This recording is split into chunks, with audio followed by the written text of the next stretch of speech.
معزز حاضرین کرام، السلام علیکم۔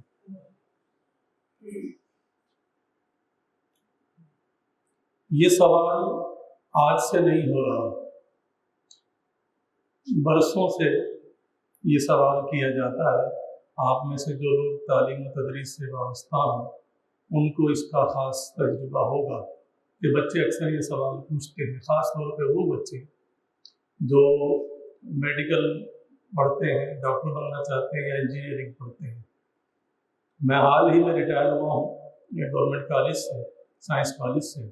وہاں بھی اکثر سوال ہوتا تھا کہ ہم اردو کیوں پڑھیں؟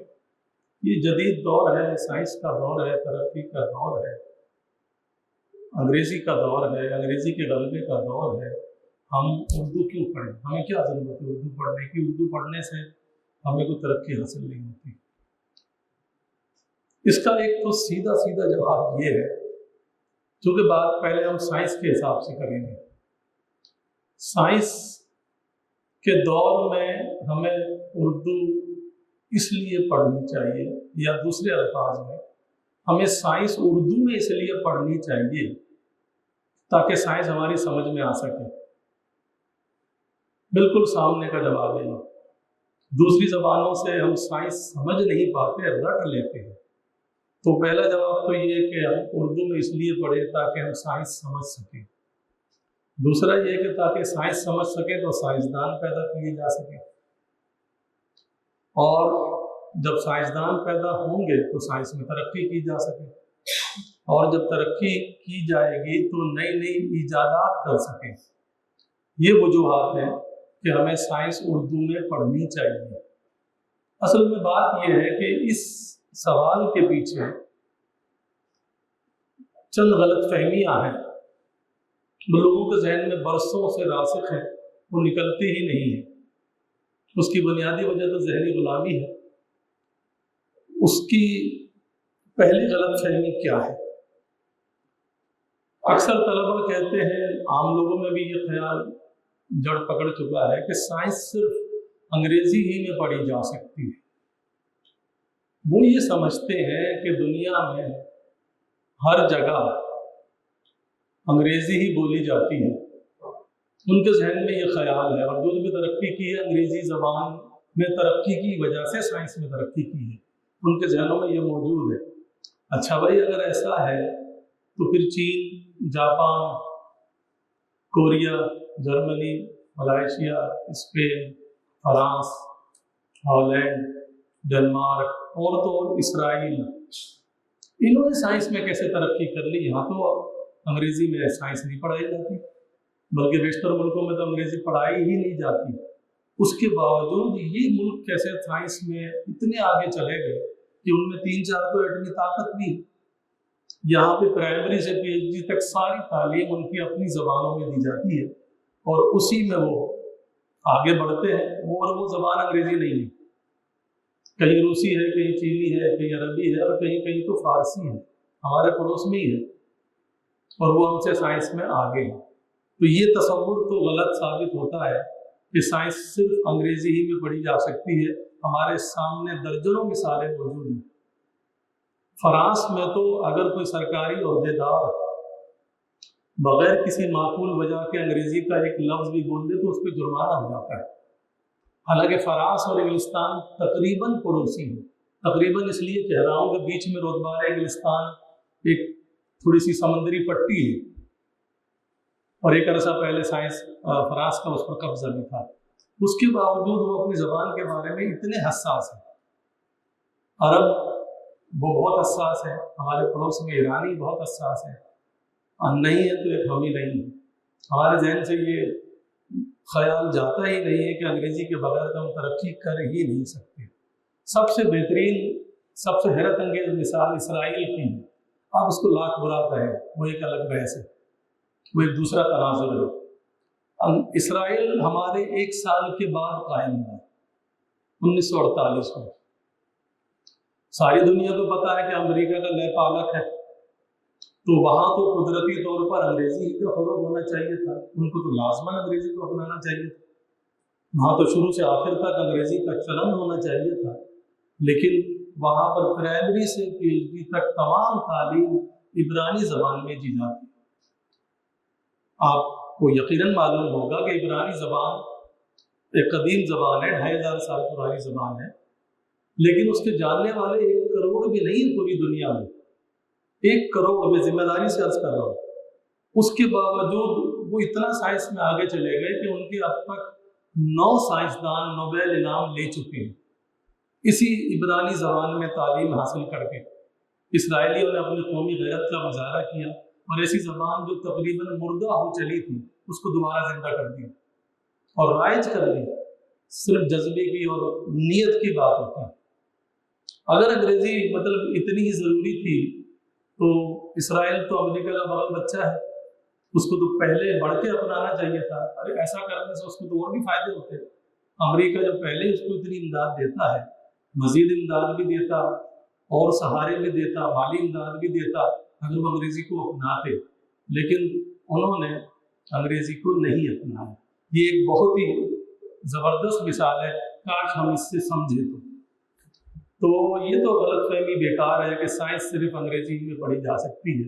انگریز کے علاوہ دنیا کے درجنوں سائنسدان ہیں جن کی زبان انگریزی نہ صرف یہ کہ تھی نہیں بلکہ وہ ایک لفظ بھی نہیں جانتے تھے، لیکن انہوں نے بڑی بڑی ایجادات کی ہیں، آپ سب واقف ہیں۔ جاپان کی مثال ہمارے سامنے ہے۔ دوسری جنگ عظیم میں آپ کو معلوم ہے 2 شہروں پر ایٹم بم برسا کر جاپان کو امریکہ نے تباہ و برباد کر کے رکھ دیا تھا، اور وہ اس قابل نہیں رہ گئے تھے کہ وہ دنیا میں اپنا کوئی مقام بھی بنائیں گے۔ اور جب امریکہ نے فاتح قوم ہونے کی حیثیت سے وہاں پر اپنا نظام تعلیم نافذ کرنا چاہا تو جاپانی حالانکہ مفتون تھے، ہارے ہوئے تھے، دبے ہوئے تھے، شکست خوردہ تھے، اس کے باوجود انہوں نے ایسا نہیں ہونے دیا۔ انہوں نے کہا نہیں، ہم اپنی زبان میں تعلیم، آپ ہمارے نظام تعلیم کو نہیں چھیڑ سکتے۔ یہ بات انہوں نے منوائی، اور وہی جاپان آج کہاں پہنچا ہوا ہے۔ وہ جاپان جہاں پر 1 انچ زمین نہیں ہے زراعت کے لیے، نہ صنعتیں ہیں، لیکن الیکٹرانکس کے میدان میں کہاں سے کہاں پہنچ گیا کہ امریکہ اس سے خائف رہتا ہے۔ آپ سب جانتے ہیں، اس کے لیے کوئی اتنی بڑی لمبی چوڑی مثالوں کی ضرورت نہیں ہے۔ پھر ہمارا پڑوسی چین، وہ بھی 1 سال کے بعد 1948 میں، اور چینی زبان دنیا کی مشکل ترین زبانوں میں سے ایک ہے کیونکہ اوپر سے نیچے لکھی جاتی ہے، بہت دقیق زبان ہے۔ اس کا ثبوت ہم پڑوس میں ہے نا، ہم میں سے کتنے لوگ چینی کے جملے جانتے ہیں؟ چند ایک وہ جو کتاب میں ابراہیم شاہ نے شیشے وغیرہ اس کا نی ہا اور شیشو ہم نے سیکھ لی بس، ورنہ ہم چینی زبان نہیں جانتے کیونکہ بہت مشکل زبان ہے۔ لیکن اسی مشکل زبان کو اپنایا۔ برطانیہ کا ان پر تسلط رہا چین پر، لیکن برطانوی تسلط کے باوجود انہوں نے انگریزی زبان نہیں اپنائی۔ وہ ہماری طرح ذہنی غلام نہیں تھے، ہم تو آج بھی ہیں، وہ نہیں تھے، اور انہوں نے اپنی چینی زبان ہی میں ترقی کی اور ایٹمی طاقت بھی بنا اور سلامتی کونسل کا رکن بھی۔ اس سے کیا ثابت ہوتا ہے کہ انگریزی ہی ترقی کا واحد معیار نہیں ہے، اور دنیا میں غیر انگریزی ممالک بھی ترقی کر چکے ہیں اور ایٹمی طاقت بنے ہوئے ہیں۔ چلیے بہت دور کی مثال نہیں، ہمارا پڑوسی ہے ایران۔ فارسی وہاں پر شروع سے آخر تک ذریعہ تعلیم ہے، اور وہاں ہر سال، ہمارے ہاں تو پتہ نہیں کوئی 10-15 سال میں کوئی 1 آدھا یا 20 سال میں کوئی 1 آدھ نوبل انعام کے لیے نامزد ہو جاتا ہے تو ہم خوشی سے پھولے نہیں سماتے، لیکن ایران میں اوسطاً ہر سال کوئی نہ کوئی نوبل انعام کے لیے نامزد ہوتا ہے۔ وہاں تو انگریزی نہیں پڑھائی جا رہی۔ وہ لوگ کیسے جی رہے ہیں، وہ لوگ کیسے زندہ ہیں؟ وہ ان کی قومی غیرت ہے، قومی حمیت ہے جو ان کو زندہ رکھے ہوئے ہے۔ وہ اپنی زبان کو سینے سے لگائے ہوئے ہیں۔ 75 سال ہم نے ایک غیر زبان کے پیچھے بھاگ کے گزار دیے۔ اچھا، یا تو ہم نے انگریزی میں کوئی بہت بڑا کارنامہ سر انجام دے دیا ہوتا، انگریزی زبان کے بڑے کوئی ادیب، بڑے کوئی دانشور، بڑے کوئی فلسفی، بڑے کوئی سائنسدان، بڑے کوئی ڈرامہ نگار، بڑے کوئی شاعر پیدا کر دیے ہوتے تو چلو ہمارے کلیجے کو بھی ٹھنڈک ہوتی کہ ہاں بھائی ہم نے یہ کام کیا ہے۔ کچھ بھی تو نہیں ہوا، نہ ادھر کے رہے نہ ادھر کے رہے۔ ہم تو نہ انگریزی آئی ہمیں اور اردو کا تو ہم نے درادا نکال دیا۔ تو یہ بھائی، یہ غلط فہمی بالکل بے بنیاد ہے کہ انگریزی ہی سائنس کی زبان ہے اور انگریزی کے علاوہ نہیں، یہ غلط فہمی۔ دوسری غلط فہمی یہ ہے کہ چونکہ سائنس، اس کا تعلق کسی کے ساتھ ہی ہے، چونکہ سائنس اردو میں پڑھی ہی نہیں جا سکتی، اس لیے اردو پڑھنا بیکار ہے۔ اس کے لیے تھوڑا سا آپ ذرا توجہ دیجیے گا۔ آپ سب جانتے ہیں کہ علوم کی عام طور پر دو بڑی قسمیں ہوتی ہیں، ایک سائنسی علوم، ایک غیر سائنسی علوم۔ سائنسی علوم آپ سب جانتے ہیں، ایسے علوم جن کو تجربات کے ذریعے ثابت کیا جائے۔ گویا سائنس میں دو چیزیں ہوتی ہیں، سائنسی علوم میں نظریہ اور تجربہ۔ اب سب سے پہلے آتا ہے نظریہ، تجربہ ہمیشہ بعد میں آتا ہے۔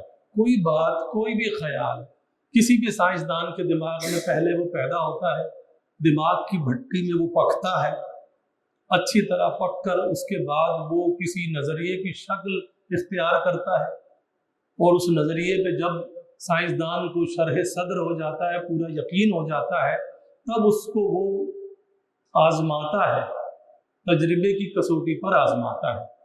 تو اس سے کیا ثابت ہوا کہ سائنس میں پہلے نظریہ ہے، بعد میں تجربہ ہے۔ اب سوال یہ ہے کہ نظریہ تو دماغ میں پیدا ہوتا ہے، نظریہ تو کسی سوچ کے نظریے میں آئے گا نا، سوچ کے نتیجے میں آئے گا، معاف کیجیے۔ تو سائنسدان کس زبان میں سوچے گا؟ کیا دنیا کے تمام سائنسدان انگریزی میں سوچ کر کوئی نظریہ قائم کرتے ہیں؟ یہ کتنی مزے کا خیز بات ہے۔ وہ اس زبان میں سوچے گا جو اس کے لاشعور اور شعور میں پہلے سے موجود ہوگی، جس میں وہ خواب دیکھتا ہے، اس زبان میں وہ سوچے گا۔ کسی اور زبان میں چاہے وہ غیر ملکی زبانوں کا کتنا ہی ماہر ہو، چاہے وہ 20 زبانیں جانتا ہو، سوچ نہیں سکتا ہو، سوچے گا اپنی زبان میں۔ اور سائنس میں پہلی چیز سوچ ہے، سوچ پیدا ہوئی، وہ پختہ ہوئی، نظریہ بنا، نظریے کو ثابت کیا تجربے نے۔ تو گویا سائنس اپنی زبان میں سوچنے کے نتیجے میں پیدا ہوئی ہے اور پیدا ہوتی ہے، یہ ہمیشہ سے ایسا ہوتا ہے۔ یہ ممکن ہی نہیں ہے کہ آپ غیر زبان میں سوچ سکیں، آپ انگریزی کے کتنے ماہر کیوں نہ ہوں، سوچیں گے آپ اپنی زبان میں۔ کہیں مشتاق احمد یوسفی نے لکھا تھا، عذرائے تفنن لکھا تھا، تو بھی سچی بات ہے کہ گانا، گنتی اور گالی اپنی زبان میں ہی اچھی لگتی ہے، اور یہ بات سائنس کے لیے بھی درست ہے۔ اپنی زبان ہی میں نظریہ قائم ہوگا، دوسرے کی آپ روسی زبان میں سوچ نہیں سکتے، کتنے ماہر ہو آپ اس کا، آپ عربی میں سوچ نہیں سکتے، سوچیں گے آپ اردو میں ہی۔ تو یہ جو کہنا ہے کہ نہیں جی اردو میں نہیں پڑھی جا سکتی، تو یہ بالکل فضول بات ہے، اردو میں پڑھی جا سکتی ہے، کیونکہ سائنس کے لیے لازم ہے، سائنس پہلے دماغ میں پیدا ہوتی ہے، پھر زمین پر آتی ہے، پھر عملی صورت اختیار کرتی ہے۔ جب دماغ میں دوسری زبان ہو تو کیسے آئے گی، نظریہ کیسے قائم ہوگا؟ اس لیے یہ تصور غلط ہے۔ اب چاہے وہ سوچنے والی زبان آپ کی عربی ہے، فارسی ہے، روسی ہے، جاپانی ہے، چینی ہے، آپ اسی میں سوچیں گے، اسی میں کچھ نہ کچھ نظریہ قائم کریں گے، اور اسی میں کوئی تجربہ کر کے اس کو سائنسی ایجاد یا دریافت کی شکل دیں گے۔ یہ سائنس کا پورا ایک چکر میں نے بتا دیا ہے۔ تو اس سے ہمیں یہ معلوم ہو جاتا ہے کہ سائنس اردو میں پڑھی جا سکتی ہے، اور خاص طور پہ آج کے دور کی اگر آپ بات کریں، آج کے دور میں تو یہ سوال انتہائی مزے کا خیز ہو چکا ہے۔ کیوں؟ اب اردو میں ان پیج تو پرانی بات ہو گئی، اب تو اردو ورڈ میں بھی سب کچھ ہو سکتا ہے، اردو میں ہر قسم کا پروگرام کمپیوٹر میں ہو سکتا ہے۔ تو اس لیے یہ کہنا کہ نہیں جی آج کل اردو میں سائنس نہیں پڑھی جا سکتی، ایک لطیفہ ہی ہے اور کچھ نہیں۔ آپ کمپیوٹر کو استعمال کیجیے۔ چلیے، ہو سکتا ہے یہ جذباتی باتیں لگ رہی ہوں، اس میں دلیل نہ ہو، یہ تو جذباتی باتیں ہیں، یہ تو بس قومی غیرت کی باتیں، اس قسم کی باتیں ہیں، اس سے دلیل کا پیٹ نہیں بھرتا۔ اچھا بھائی، دلیل کا پیٹ بھرنے کی کوشش کرتے ہیں۔ آج ہم 2024 میں کھڑے ہوئے ہیں، پورے 200 سال پہلے 1825 میں دہلی میں کالج قائم ہوتا ہے، دہلی کالج۔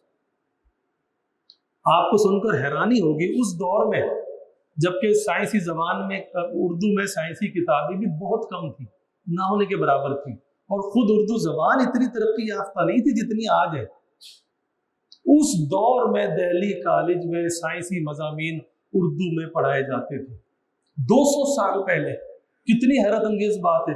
اور کبھی دہلی کالج کے طلباء کے معیار پر کسی نے کوئی سوال نہیں اٹھایا کہ ان کا معیار گھٹیا ہے, کم تر ہے, بیکار ہے, فضول ہے. کبھی بھی نہیں ہوا. تو دہلی کالج 50-52 سال قائم رہا.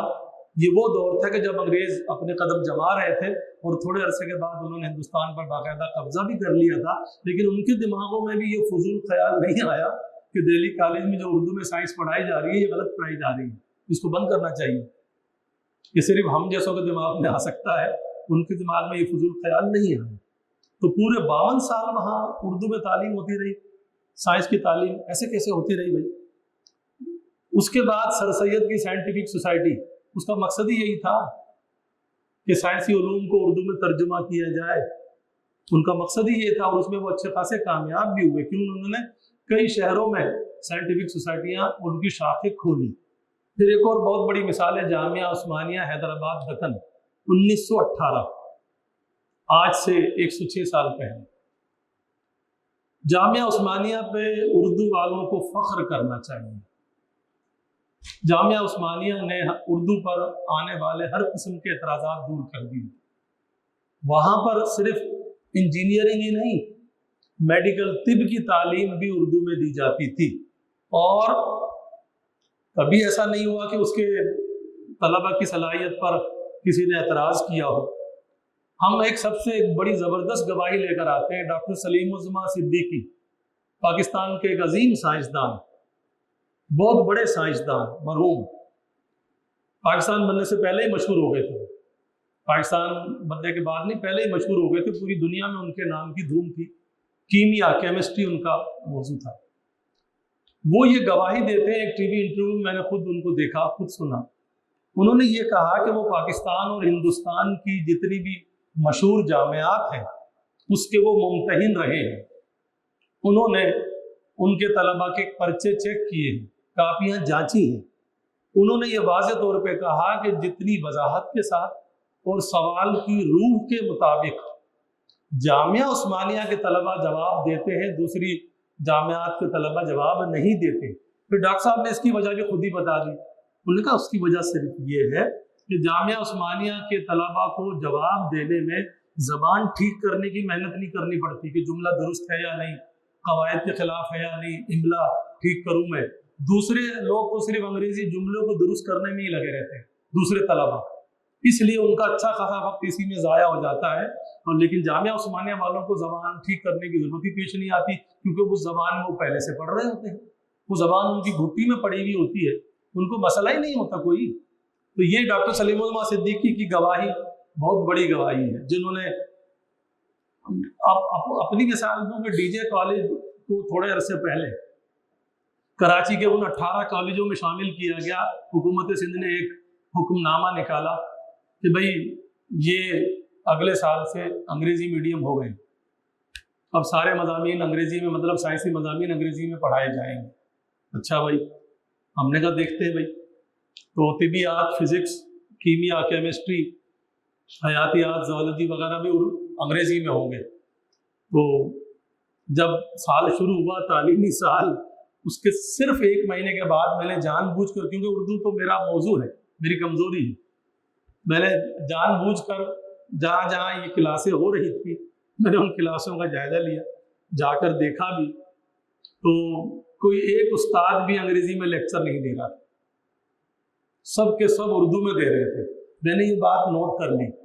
ان میں سے 2-4 ہم سے اچھی الگ سے الگ تھی, ایک تو بڑے ہمارے عزیز دوست تھے. تو بعد میں نے ان سے پوچھا کہ بھئی حکومت کا حکم ہے, سندھ گورنمنٹ کا آرڈر ہے, آپ کیسے اس کی پیروی نہیں کر رہے بھائی؟